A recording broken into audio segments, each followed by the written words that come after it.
Boys and girls in grade 9 everywhere in the American Diploma Program, everywhere in the world. In this video, I will explain lesson 8.3 from this wonderful book, Grammar for Writing by Sadlier, 2014. In lesson point 1, we talked about dependent clauses and independent clauses, and in lesson 8.2, we talked about adjective clauses. We said that adjective clauses are subordinate clauses that describe a noun or a pronoun, and we mentioned some words that signal an adjective clause. And today we will do lesson 8.2, which is about adverb clauses. Actually, we will not only do this lesson here, but we will also compare adjective clauses and adverb clauses. So let's move quickly to today's objectives. Today I have 4 objectives for you. The first one is, by the end of today, you need to be able to tell me what an adverb clause is and what it describes exactly. And the second one is, you need to compare the definitions of adverb clauses and adjective clauses, the lesson before it. And the third one is to identify the signal words that go before adverb clauses and adjective clauses as well. You need to know them to a great extent. And the last objective is, you need to tell me what an elliptical adverb clause is. So 4 objectives, and you should see them in the description under the video. So let's start with the first one. What is an adverb clause and what does it describe? An adverb clause is a subordinate clause, just like the adjective clause. So an adverb clause is a subordinate clause that functions as an adverb. Okay, so it's an adverb. And because it's an adverb, it modifies the 3 things that we studied before that adverbs modify. So adverbs modify verbs, and they modify adjectives, and they modify other adverbs. So let's say them again. Adverbs and adverb clauses modify adverbs, verbs, and adjectives. All right, now let's take some examples here. Because the school bus broke down, Jeff missed first period. Okay, so here the adverb clause, because the school bus broke down, this modifies the verb missed. All right, so here if we flip the sentence, it will be Jeff missed first period because the bus broke down. School bus broke down. So missed because the bus broke down. Missed because the bus broke down. So here, because the bus broke down describes missed. Now let's move on to the second one, in which the adverb clause describes an adjective. I am 3 years older than she is. Now look at this, older than she is. Older than she is. So than she is an adverb clause, and it describes an adjective, which is older. All right. Now let's take the third example, in which the adverb clause modifies another adverb, and that'll be this. Tamiko left for work 10 minutes earlier than she usually does. Than she usually does. Now, than she usually does describes earlier.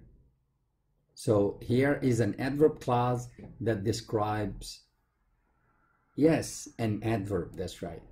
Now, let's take a close look at these 3 examples, and you will find something interesting. When we try to describe an adjective or an adverb, like the words older and earlier, you will find that the adverb clause starts with than, right? So if we find than in a clause at the beginning of a clause, then that clause is an adverb clause that describes either an adjective or an adverb. If you find an adjective before it, then it describes that adjective, and if you find an adverb before it, then it describes that adverb. How about verbs? Well, verbs are described using all these subordinate conjunctions, all of them. We will come to them in a minute. All right, so that's the first objective for today. An adverb clause is a subordinate clause that functions as an adverb, and that's why it describes a verb, an adjective, an adverb. If it describes a verb, then you have all the subordinate conjunctions in the world.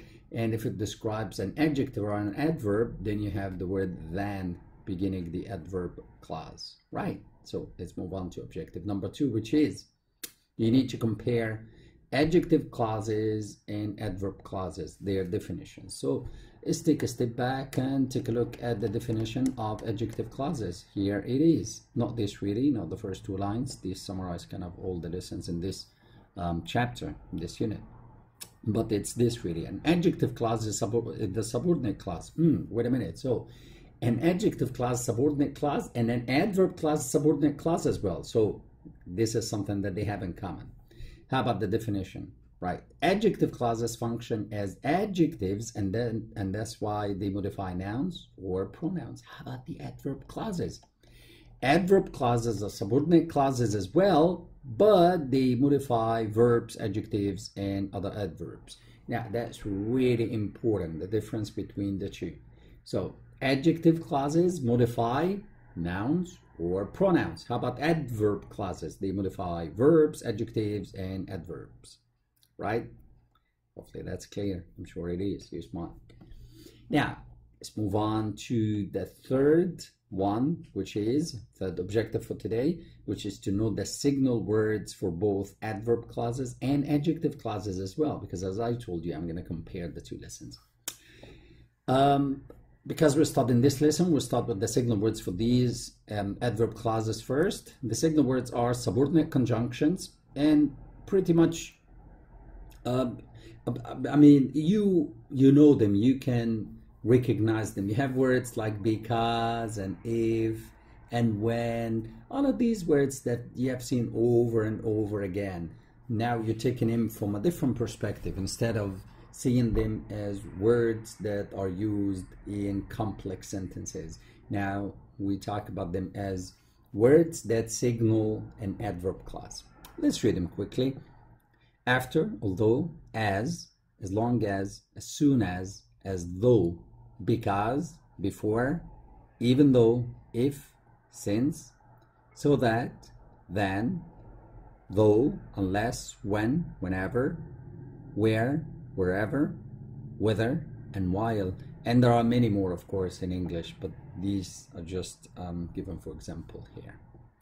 How about the words that signal an adjective clause? Well, they're different. They're not really subordinate conjunctions, if you remember. There were 2 types, if you remember. We had relative pronouns and we had, there you go, yes, relative adverbs. So relative pronouns like what? Like that and which and who and whom and whose, and relative pronouns like why. I said cancel the word then and write why because the word then was misplaced here. It's a mistake, and I contacted the publisher and they said that they were going to change it in future editions of the book. So again, these words here signal adjective clauses, relative pronouns and relative adverbs, why, where, and when. Now notice relative adverbs can be conjunctions as well, can be subordinate conjunctions. So how do we know if that clause describes an adjective, is an adjective clause or an adverb clause? You have to read what that clause describes and you'll be able to tell whether these words are relative adverbs or subordinate conjunctions. A bit confusing, but that's what this unit is about. You have to learn that stuff. Okay, so back to the third objective again, because I don't want you to get distracted. The third objective is to identify some of the signal words that are used for adverb clauses and for adjective clauses as well. So for adjective clauses, these are the words relative pronouns and relative adverbs, right, used at the beginning of clauses to describe nouns or pronouns, and we talked about these in video 2. And today we're talking about signal words for adverb clauses, and these will be the subordinate conjunctions, all of these subordinate conjunctions, and many more in English. Okay, now we have finished 3 objectives, not doing bad with time. We still have one more objective, which is to describe what an elliptical adverb clause is. Sounds so clumsy and so difficult, but it's not really, it's super easy. If you look at this sentence here, you'll find that it reads, Julia is older than Sheila. Okay, now after the word than, we have only one word, Sheila. Okay, and we know that to call this an adverb clause must have a subject and a verb. Okay, but we dropped is, it's optional. As you can see between the brackets, it's optional. So if I put the mouse on it to hide it, then we can read the sentence like this. Julia is older than Sheila. And that's it. And then Sheila, this here, becomes what? Becomes an adverb clause. So don't think that it's not an adverb clause because it doesn't have the verb. It's called an elliptical adverb clause. So what does that mean? It means that some of the words are dropped, they're omitted. Why? Because they are understood. We don't really need to mention them. We don't want our sentences to be wordy and long. That's why we just drop them. We're lazy. So let's take another example to deepen your understanding of elliptical adverb clauses. Adverb clauses, we know what an adverb clause is. So it's an adverb clause, is, you know, a subject and a verb. It's a clause that begins with one of these words. But here, we don't have subject and a verb. I'm more worried about the math test than you are. Now look, than you are what? Then you are worried about the math test. So we dropped this here because we don't really need it. Okay, it's understood from a sentence. And the last one is nice. Have you ever met anyone as confident as Andrew is? Now let's drop is. Have you ever met anyone as confident as Andrew? As confident as, and then Andrew. You have only a subject. Where is the verb? Well, the verb is understood. Okay. So an elliptical adverb clause is really an adverb clause and everything, but it has only a subject because the verb is understood. So we don't need to put it, and these are the examples. Okay, now let's summarize everything that we talked about today. We had 4 objectives. The first one was to identify what an adverb clause is and what it describes, and the second one was to tell the difference between the definition of an adverb clause and an adjective clause, which we studied in lesson 8.2. And the third one was to talk about the signal words that tell you that there is an adverb clause or there's an adjective clause, and we compare them. And the last one was to tell or to describe what an elliptical adverb clause is. So I'm done, and I'll tell you how to answer these exercises here. Before we move on to the exercises, this writing hint here is super easy, kind of grade 3 stuff. If you have the subordinate clause at the beginning of the sentence, so you have if here in the beginning and here's the clause, you put a comma. And if it comes in the middle, comes second the sentence, the adverb clause comes middle, second the sentence, then you don't really need a comma. The adverb, the subordinate clause is enough to separate the 2 clauses. So let's read here. If you're outdoors in a thunderstorm, comma, find shelter right away. Find shelter right away if you're outdoors in a thunderstorm, without a comma. Okay, that's kind of grade 3 stuff, is super easy. So exercise 5 here, identifying adverb clauses. Underline each adverb clause in the following sentences. Sentences 1 to 10 on page 150 as well. Don't forget, there are 3 questions here that you have to answer. And note that not every sentence contains an adverb clause. And that's the first trick. The second trick is some of them have more than one adverb clause.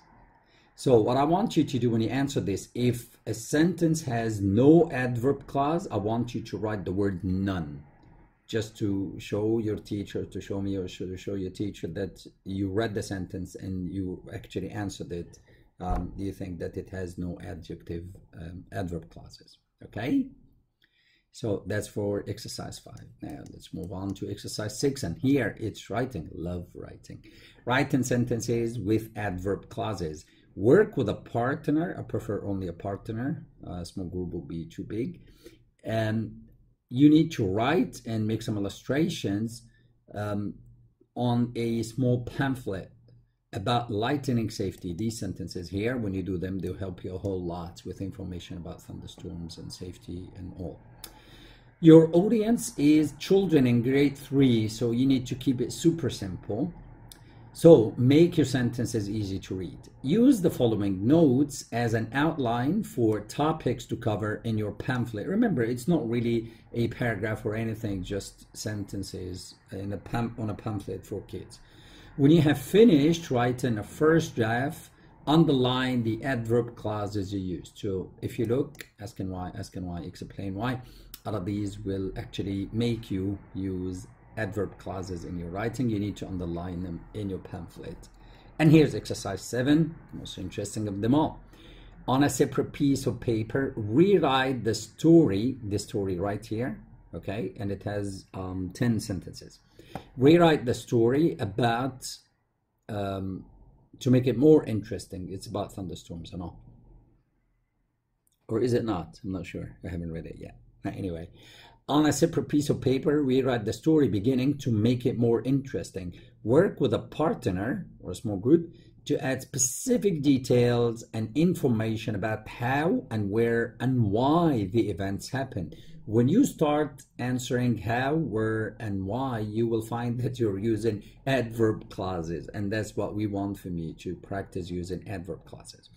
When you're finished revising, underline the adverb clauses you may have added. So deliberately try to use adverb clauses.